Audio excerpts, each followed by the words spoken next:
नमस्कार बच्चों, सभी को स्वागत।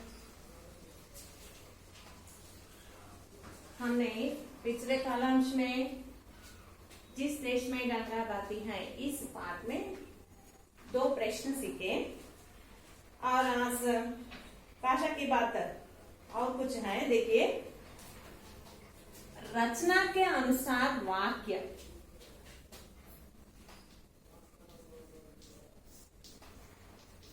रचना के अनुसार वाक्य।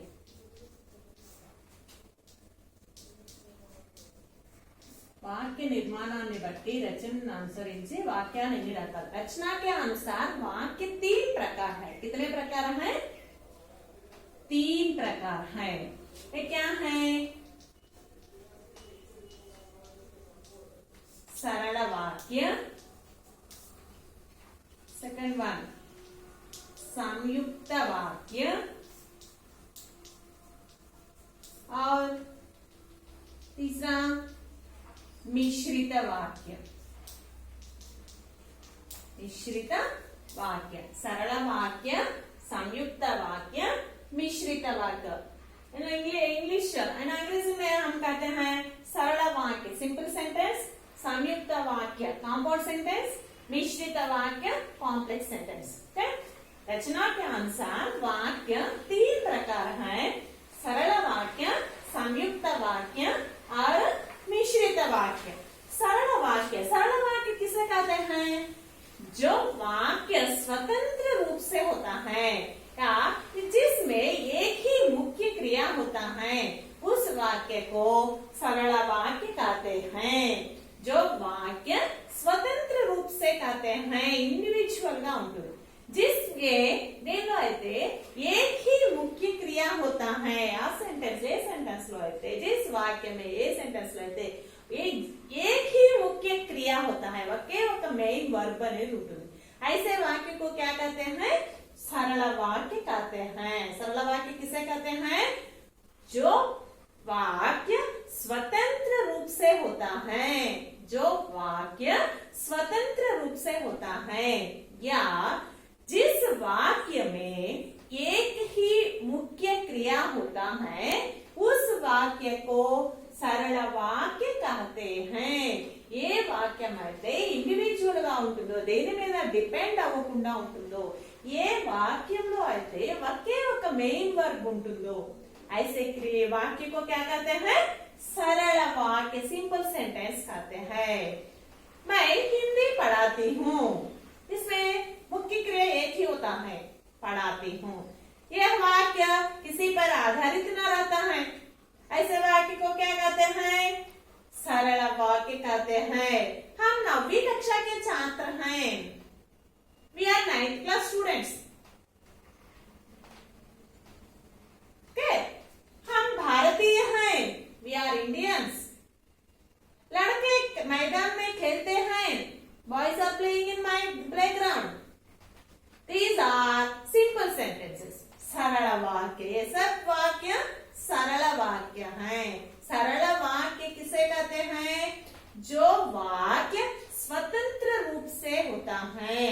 जो वाक्य स्वतंत्र रूप से होता है और जिस वाक्य में एक ही मुख्य क्रिया होता है। जिस वाक्य में एक ही मुख्य क्रिया होता है, ऐसे वाक्य को सरल वाक्य कहते हैं। सुना, सरल वाक्य किसे कहते हैं? जो वाक्य स्वतंत्र रूप से होता है और जिस वाक्य में एक ही मुख्य क्रिया होता है, ऐसे वाक्य को सरल वाक्य कहते हैं। फॉर एग्जाम्पल, हम 9वीं कक्षा के छात्र हैं। हम 9वीं कक्षा के छात्र हैं। हम सब भारतीय हैं। हम सब भारतीय हैं। भारत मेरा देश है। लड़के मैदान में खेलते हैं, लड़के मैदान में खेलते हैं। सब कैसे वाक्य है? रचना की दृष्टि से सब सरल वाक्य है। सरल वाक्य माने क्या है?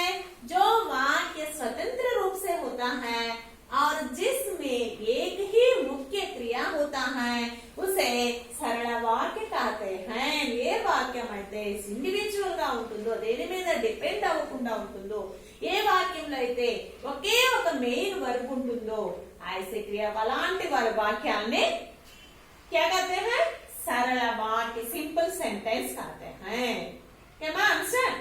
ओके. नेक्स्ट संयुक्त वाक्य. संयुक्त वाक्य माने कांपाउंड. संयुक्त, संयुक्त का अर्थ क्या है? योग, जोड़, కలవడం, కలపడం అన్నట్టు. సంయుక్తము అంటే అర్థం ఏంటి?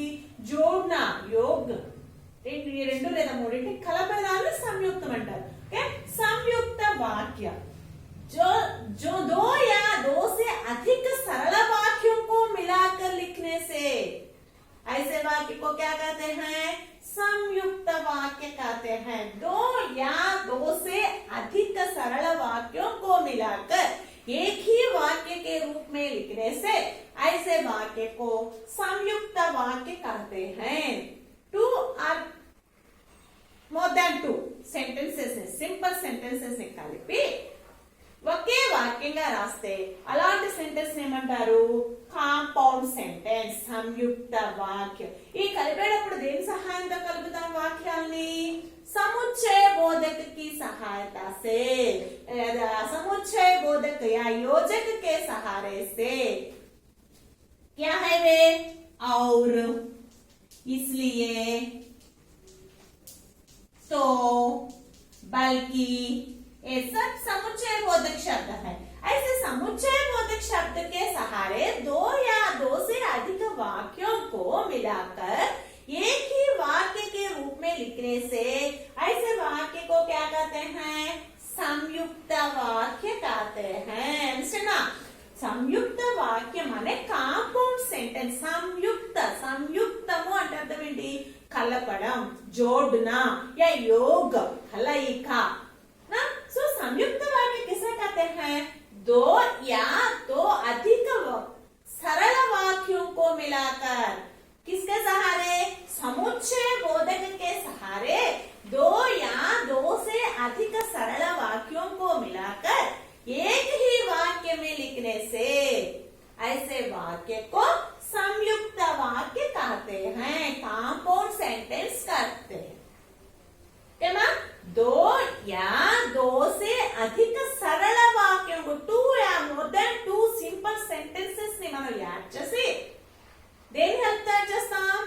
కంజంక్షన్, समुच्चय बोधक वर्ड्स तो, शब्द तो याद చేసి एक ही वाक्य में लिखने से वन सेंटेंस का रास्ते ऐसे वाक्य को संयुक्त वाक्य, कंपाउंड सेंटेंस कहते हैं. फॉर एग्जाम्पल,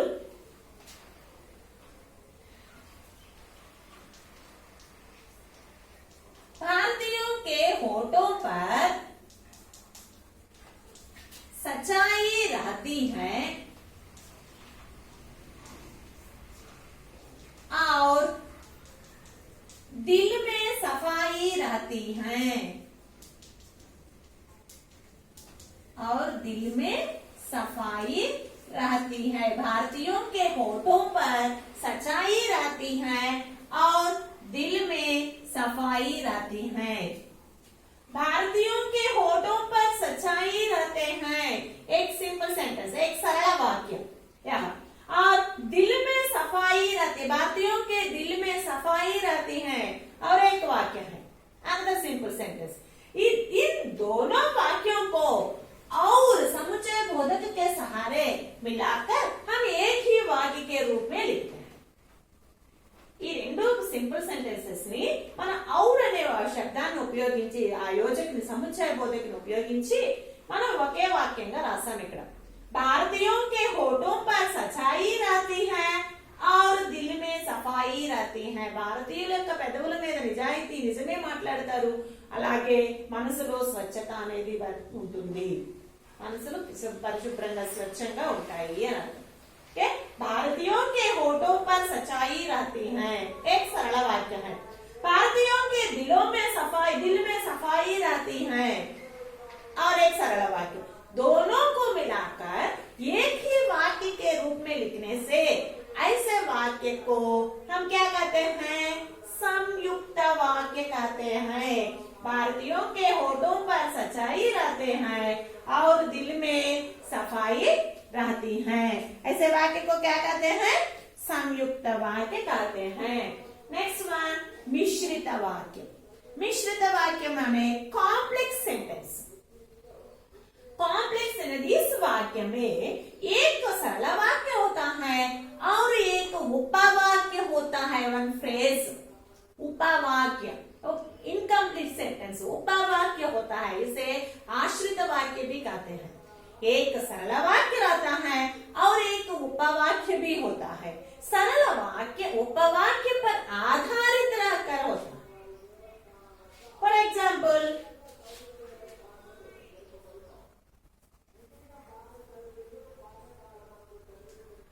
हम उस देश के वासी हैं,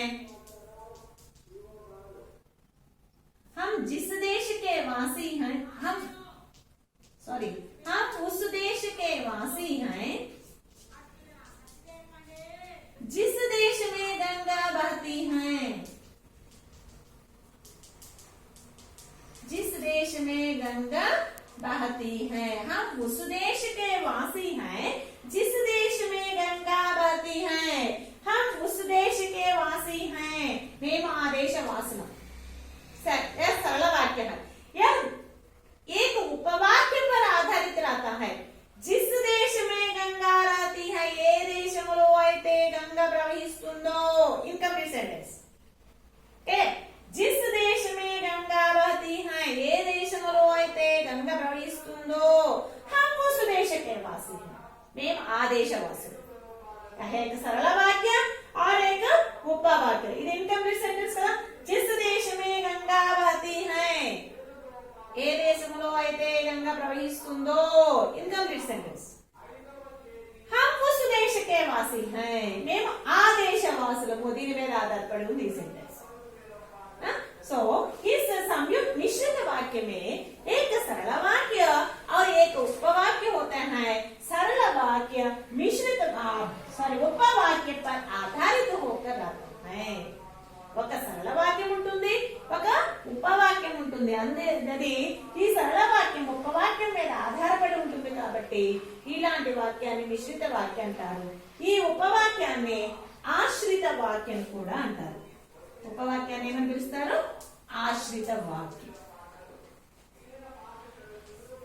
ఓకేనా? संयुक्त मिश्रित वाक्य इस वाक्य में एक सरल वाक्य होता है और एक उपवाक्य होता है।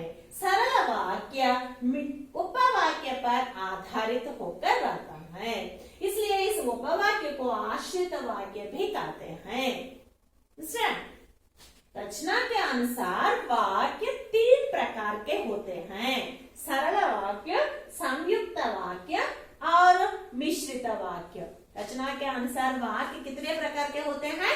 3 प्रकार के होते हैं: सरल वाक्य, संयुक्त वाक्य और मिश्रित वाक्य। सरल वाक्य सिंपल सेंटेंस, जो वाक्य स्वतंत्र रूप से रहता है और जिस वाक्य में एक ही मुख्य क्रिया होता है, ऐसे वाक्य को सरल वाक्य कहते हैं। ఏ వాక్యం అయితే ఇండివిజువల్ గా ఉంటుందో, ఏ వాక్యంలో అయితే ఒకే ఒక ముఖ్య క్రియ ఉంటుందో అలాంటి వాక్యాన్ని ఏమని పిలుస్తాము అంటే సరళ వాక్యం అంటాం, సింపుల్ సెంటెన్స్। నెక్స్ట్ సంయుక్త వాక్యం, 2 या 2 से अधिक सरल वाक्यों को योजक या समुच्चय बोधक के सहारे मिलाकर लिखने से ऐसे वाक्य को संयुक्त वाक्य कहते हैं। 2 అంతకంటే ఎక్కువైనటువంటి సింపుల్ సెంటెన్సెస్ ని ఒక కంజంక్షన్ ఉపయోగించి కలిపి రాస్తే అటువంటి వాటిని సంయుక్త వాక్యం అంటాం। నెక్స్ట్ వన్, మిశ్రిత వాక్య, कॉम्प्लेक्स सेंटेंस। इस वाक्य में एक सरल वाक्य रहता है और एक उपवाक्य होता है। ఒక సరళ వాక్యం సింపుల్ సెంటెన్స్ ఉంటుంది, वाक्य కూడా ఉంటుంది सरल वाक्य उपवाक्य पर आधारित होकर रहता है ऐसे वाक्यों को मिश्रित वाक्य कहते हैं उसने पूछा कि तुम्हारा नाम क्या है तुम्हारा नाम क्या है एक सिंपल सेंटेंस सरल वाक्य what is your name simple sentence उसने पूछा कि he asked that అతడు అడిగాడు ఏమంటే ఏమంటే ఇన్కంప్లీట్ అతడు అడిగాడు ఏమంటే నీ పేరేంటి ओके सो एक सरल वाक्य रहता है और एक उपवाक्य होता है ऐसे वाक्य को क्या कहते हैं मिश्रित वाक्य कहते हैं स्टार्टिंग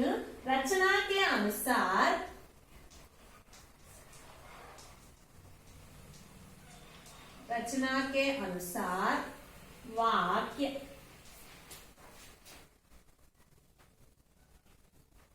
तीन प्रकार हैं रचना के अनुसार वाक्य तीन प्रकार है या रचना के अनुसार वाक्य के तीन भेद हैं वे हैं रचना के अनुसार वाक्य तीन प्रकार हैं वे हैं सरल वाक्य संयुक्त वाक्य और तीसरा मिश्रित वाक्य नोट डाउन सरल वाक्य संयुक्त वाक्य और मिश्रित वाक्य रचना के अनुसार वाक्य तीन प्रकार हैं वे हैं सरल वाक्य संयुक्त वाक्य और मिश्रित वाक्य फर्स्ट वन क्या है सरल वाक्य सिंपल सेंटेंस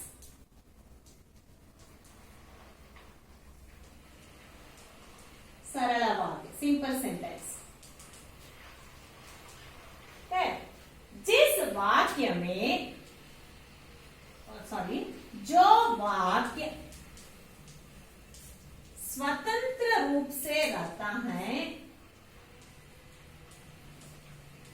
जो वाक्य स्वतंत्र रूप से रहता है और जिस वाक्य में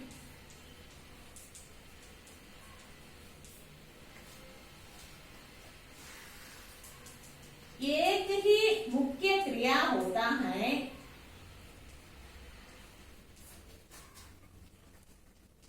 एक ही मुख्य क्रिया होता है ऐसे वाक्य को क्या कहते हैं ऐसे वाक्य को सरल वाक्य कहते हैं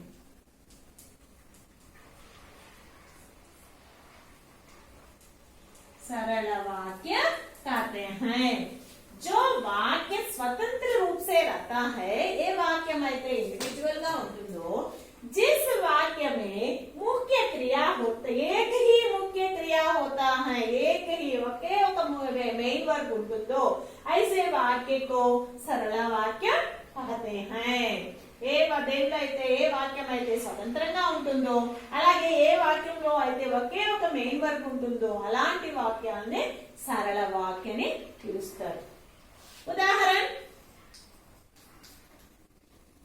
हम सब भारतीय हैं हम सब भारतीय हैं हम 9वीं कक्षा के छात्र हैं हम 9वीं कक्षा के छात्र हैं हम सब भारतीय हैं सिंपल सेंटेंस हम 9वीं कक्षा के छात्र या 9th class students simple sentence completed okay next second one what संयुक्त वाक्य second one संयुक्त वाक्य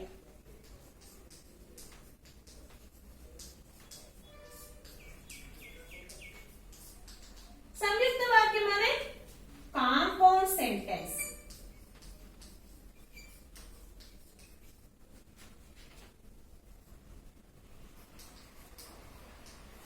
compound sentence दो या दो से अधिक सरल वाक्यों को किसी एक समुच्चय बोधक सहारे मिलाकर लिखने से उसे संयुक्त वाक्य कहते हैं. Two or more than two simple sentences ని ఏదైనా ఒక కంజంక్షన్ హెల్ప్ తోటి కలిపి ఒకే వాక్యంగా రాస్తే అలాంటి సెంటెన్స్ ని సంయుక్త వాక్య అంటారు. రైట్. दो या दो से अधिक सरल वाक्यों को दो या दो से अधिक सरल वाक्यों को किसी एक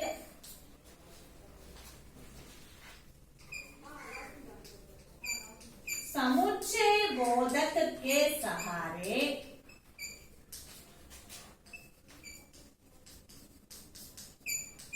मिलाकर एक ही वाक्य के रूप में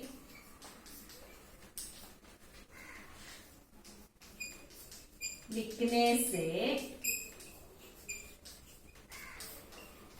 उसे संयुक्त वाक्य कहते हैं.